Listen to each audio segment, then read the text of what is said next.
If you need to change your Calendly time zone, you're in the right place. In this quick tutorial, I'm going to walk you through the exact steps to update your time zone in Calendly so your availability, event times, and scheduling all stay accurate. This is especially helpful if you've moved to a new location, work with clients in different regions, or simply want to make sure your calendar reflects the correct time zone. If this video helps, please hit the like button and subscribe for more simple software tutorials. Alright, let's get started.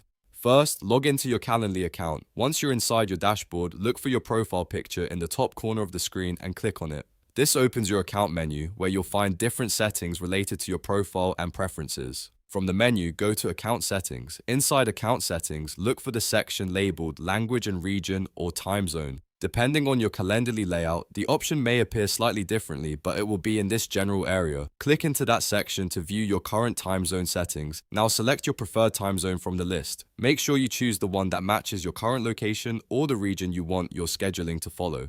This is important because if your time zone is incorrect, your availability could appear at the wrong times for anyone booking with you. After selecting the correct time zone, look for a save button or any prompt asking you to confirm the change. If Calendly asks you to save, go ahead and click it to apply the new setting. Once that's done, your Calendly account should now reflect the updated time zone. You may want to double check your event types and availability afterward to make sure everything looks right. If you use Calendly across different devices or calendars, it's also a good idea to confirm that your connected calendar is using the same time zone settings. That can help prevent any confusion when meetings are booked, and that's it. You've successfully changed your Calendly time zone. If this tutorial helped, make sure to give this video a thumbs up, subscribe to the channel, and turn on notifications so you don't miss the next step-by-step guide. Thanks for watching, and I'll see you in the next video.